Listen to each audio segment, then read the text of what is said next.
Hola, ¿cómo les va? Bienvenidos a una nueva entrevista de Telediario Televisión. Soy Guillermo Jeremía y en la media hora que viene vamos a viajar a Brasil. Brasil se ha transformado en epicentro de atención geopolítica no solo de América Latina, sino mundial.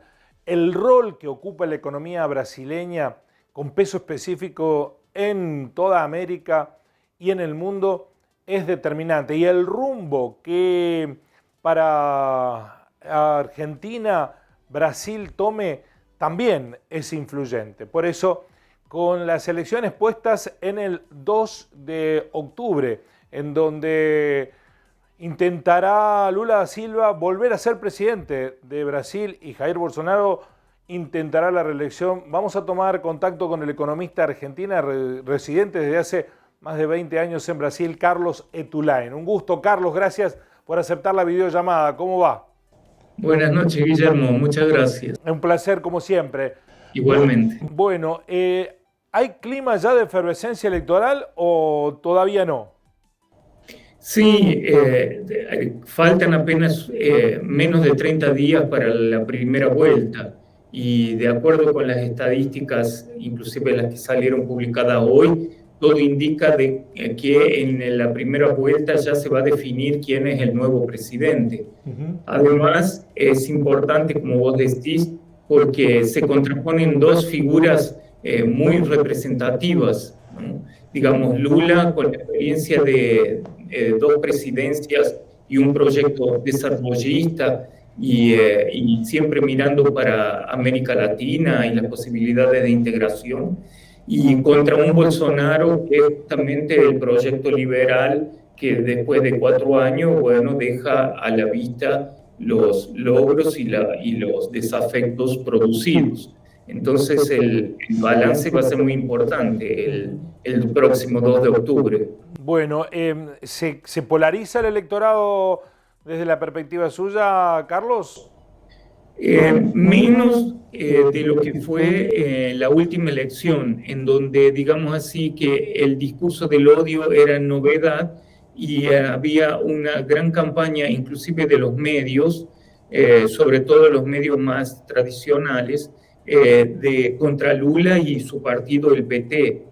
Ahora, debido a la experiencia pasada por Brasil en estos 4 años de Bolsonaro, bueno, las cosas cambian. Siempre la elección trae un poco de inquietudes para todos los intereses, trae la esperanza de renovación. Y ahora, en el momento que vivimos en Brasil, con una economía con 30 millones de desempleados, con un país que enfrentó la pandemia de una forma muy crítica, podría haber evitado gran cantidad de muertos. Hoy se hace el balance, ¿no?, de lo que propuso Bolsonaro y lo que trae Lula nuevamente. Acabo de decir una frase que para los argentinos nos llama la atención. ¿El discurso del odio ha sido superado en Brasil o por lo menos no tan incentivado por los medios? El discurso del odio es difícil de ser superado, pero me parece que siendo conocido se empieza, como todos los problemas, se empieza a tratarlo y abordarlo de otra forma.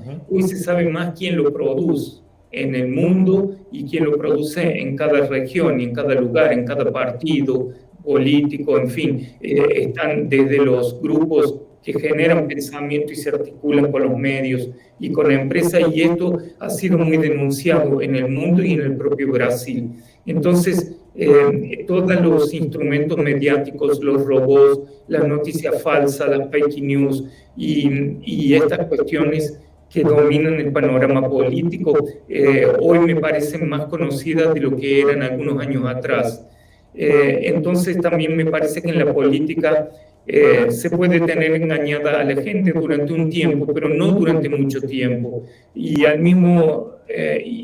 por otro lado, la política es un juego que implica en manejar la verdad o ocultarla, pero no se puede tener a la gente engañada todo el tiempo. Y los 4 años de Bolsonaro y de bolsonarismo, bueno, dejan un escenario bastante complicado, desempleo, pobreza, atraso en términos de financiamiento público, de la ciencia, de la salud, de la educación. Y la gente que ya vivió otros periodos, como fue el de Lula, que justamente fueron muy reactivados con políticas de desarrollo, sabe comparar y sabe elegir. Entonces, esta realidad me parece que superó el discurso del odio. Aunque tal vez no se ha superado nunca, son esas cosas que siempre la sociedad tiene que estar muy bien informada para enfrentarlo, ¿no?, al discurso del odio. Sin embargo, sigue habiendo un núcleo duro que lo continúa sosteniendo a Bolsonaro, porque los números hablan de un significativo apoyo. Sí, ese 30%, digamos, que se mantuvo constante y es el llamado núcleo duro del bolsonarismo, son los grupos que lo apoyan, en parte porque creen en el proyecto liberal. Bueno, ahí Bolsonaro tuvo 4 años para mostrarlo y exhibió solo pérdidas, sobre todo para pequeñas y medias empresas.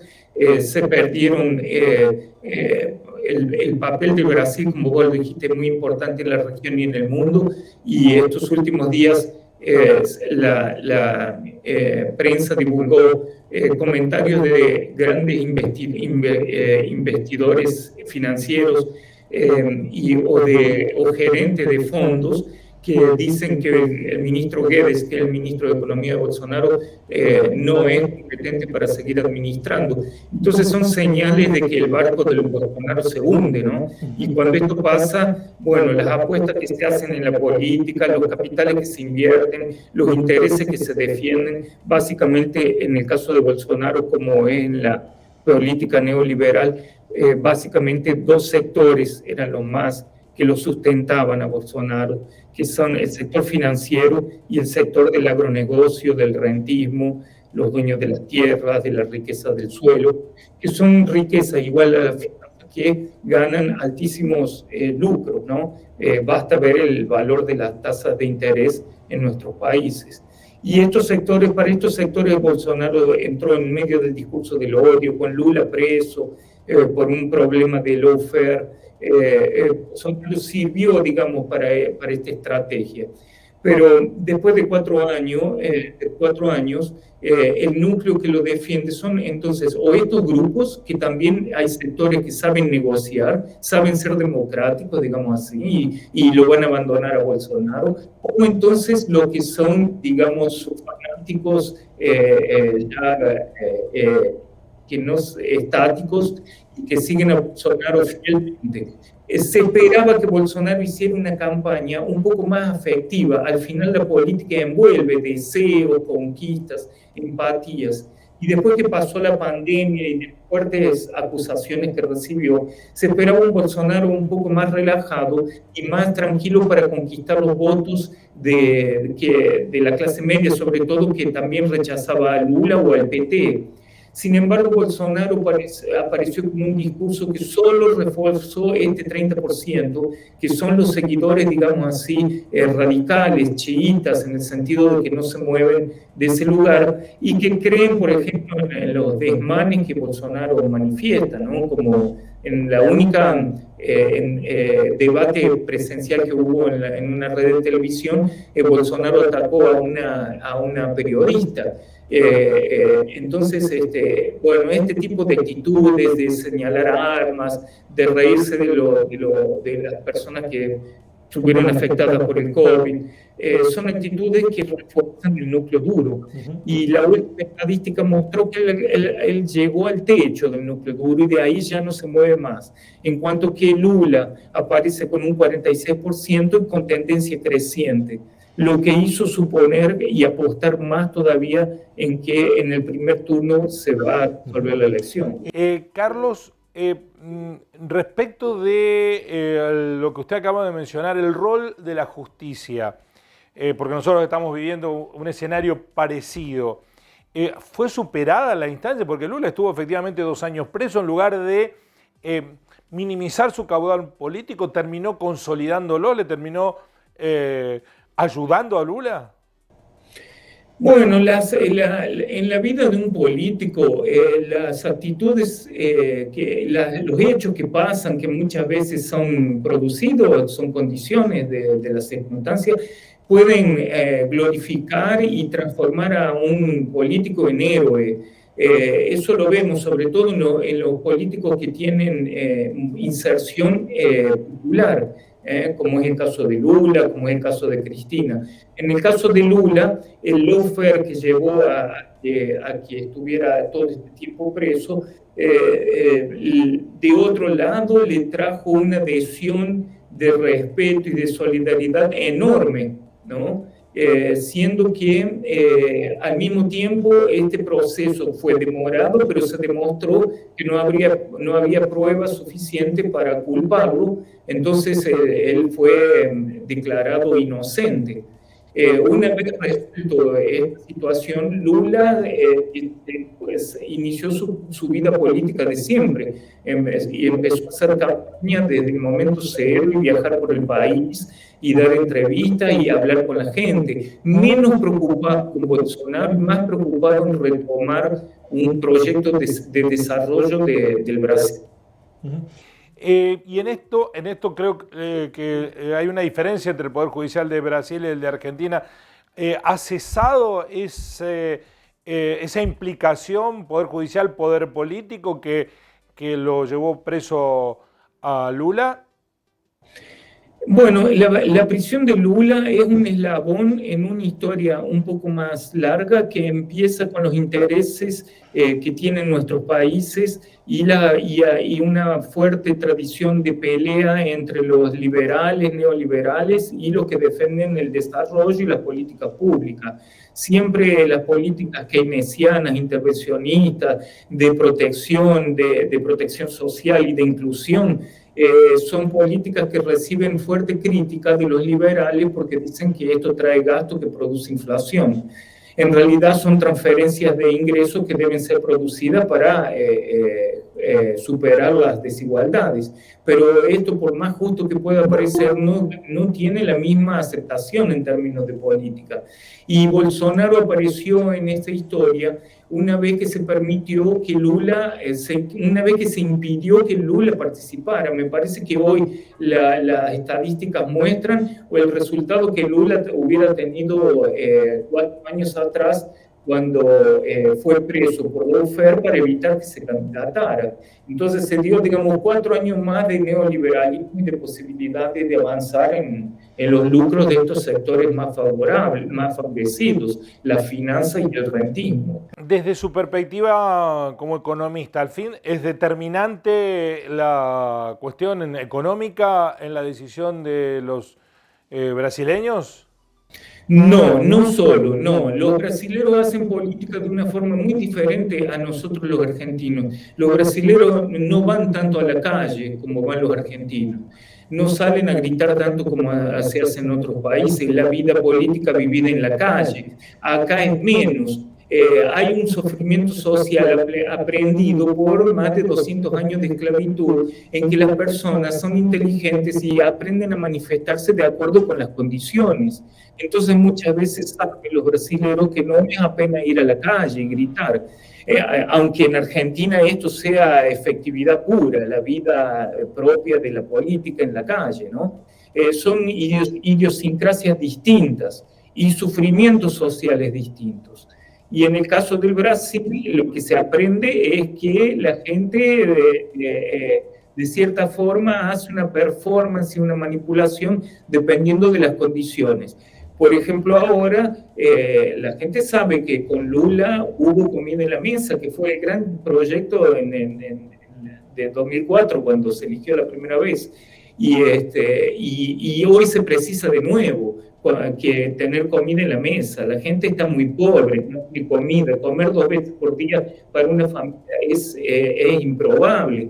Con 30 millones de personas que no tienen empleo, la situación se complica de más. Y Lula sabe manejar esas cosas porque fue presidente.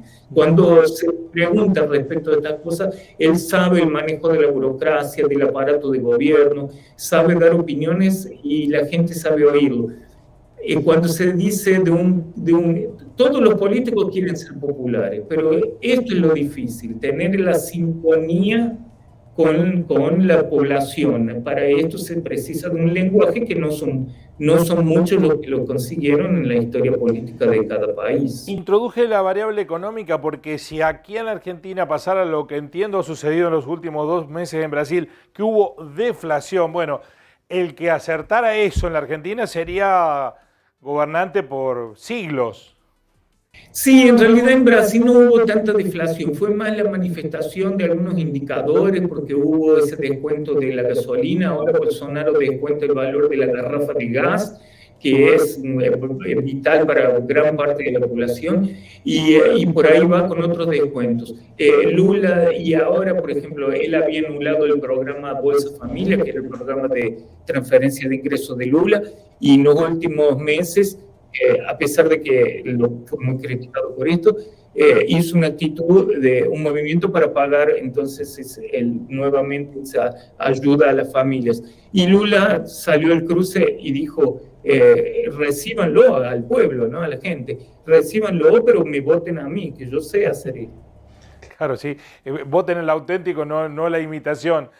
En el caso de Bolsonaro, se lo ve desde la distancia como un referente político, no sé si la estatura de líder la alcanza, pero muy poco formado, o es adrede que aparece con semejantes torpezas públicas.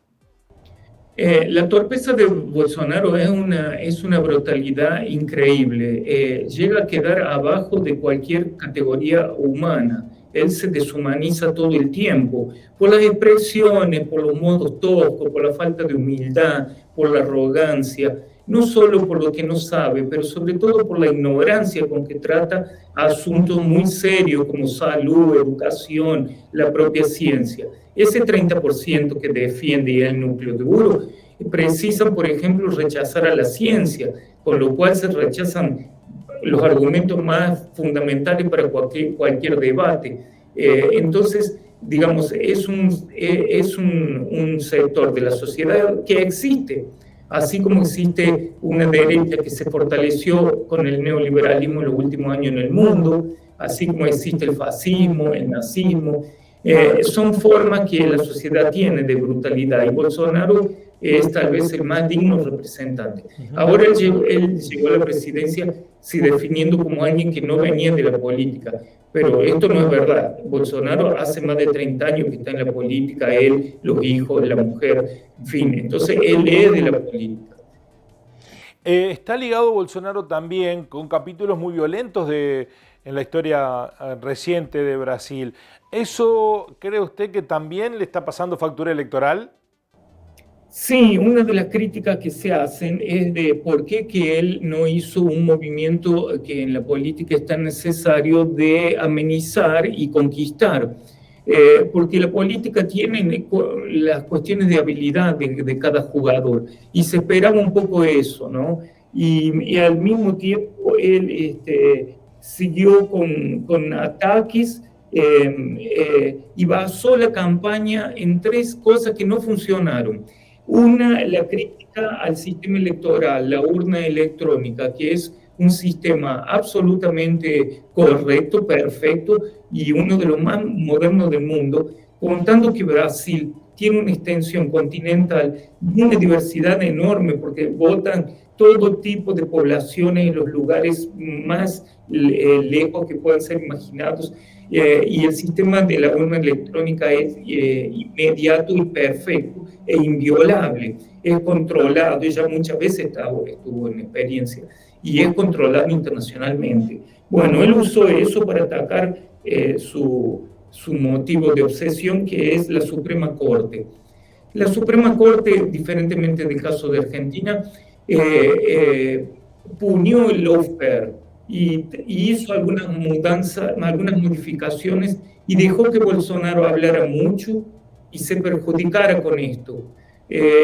No estuvieron tan en la cosa de la espectacularidad de la política.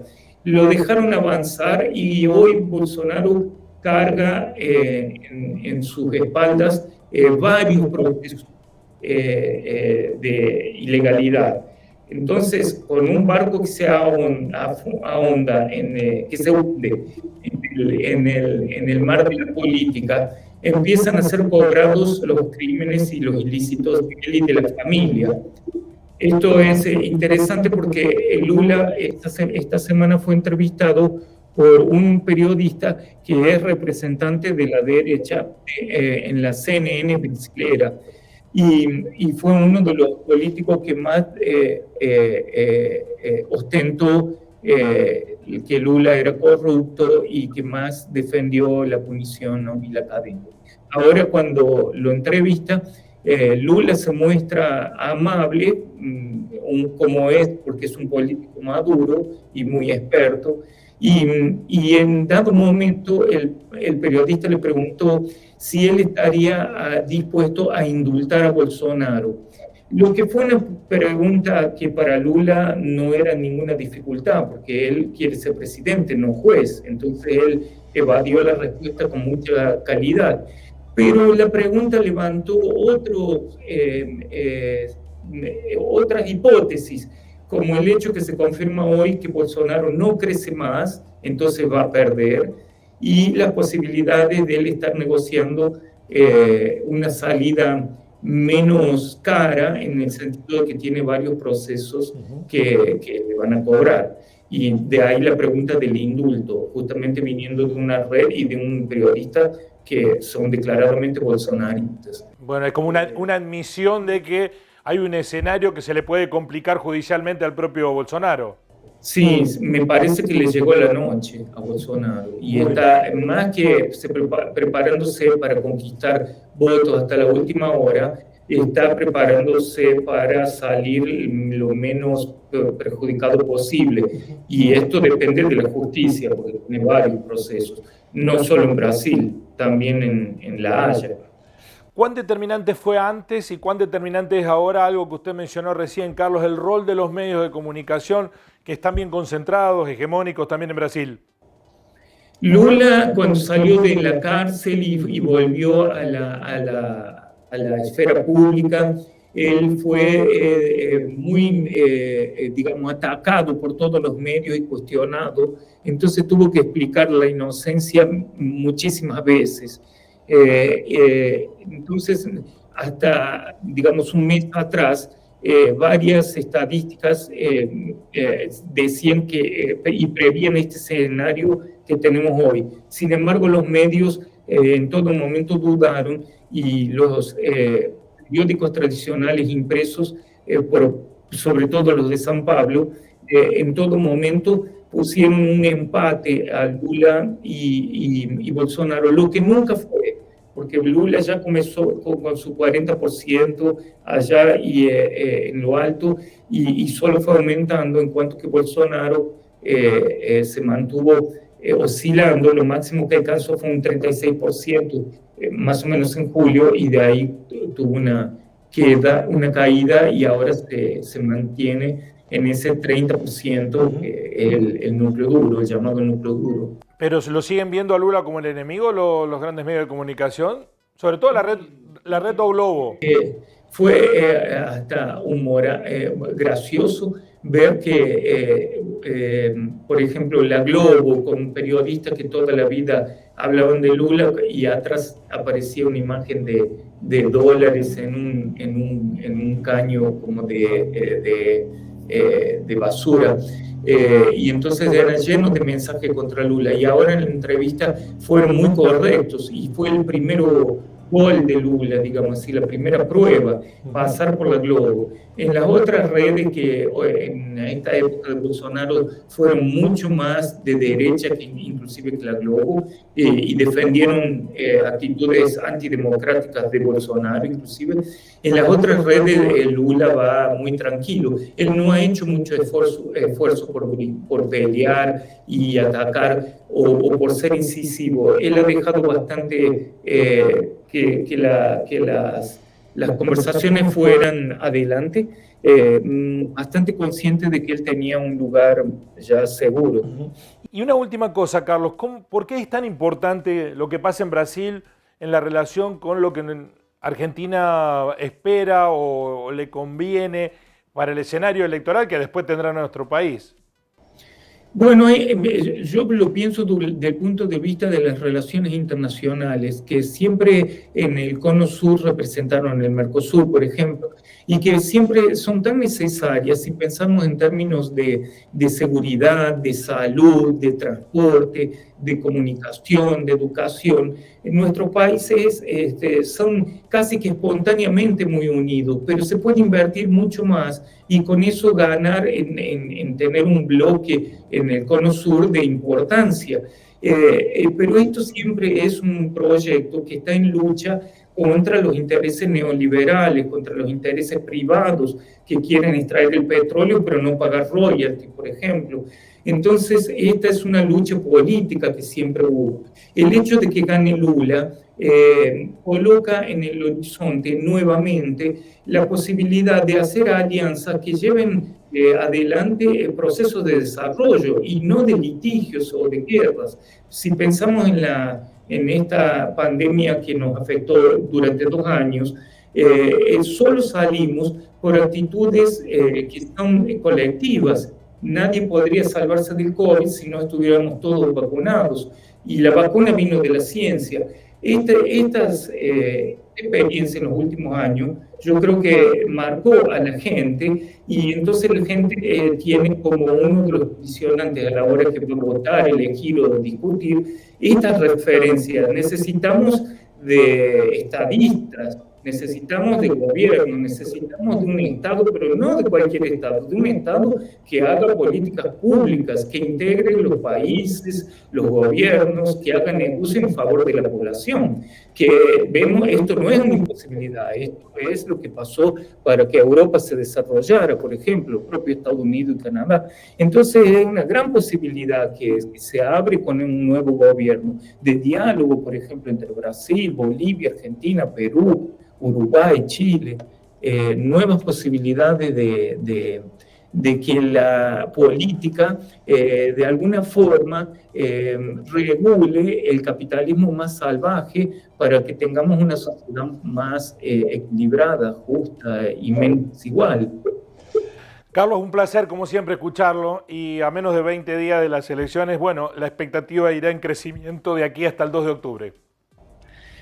Bueno, esperemos que el resultado sea el mejor para todos, que probablemente sea la opción por la democracia, y agradezco la posibilidad de participar en tu programa. Siempre es un placer tenerlo, Carlos. Hasta la próxima. Hasta la próxima. Gracias, Jeremías. En un mundo tan interconectado, las elecciones en Brasil son determinantes, además de la estructuración de una variable común con varios países de Latinoamérica, y esto es determinante para el futuro de nuestra propia Argentina. Nos vamos a encontrar en una próxima entrevista de Telediario Televisión. Gracias por estar ahí. Así son las cosas.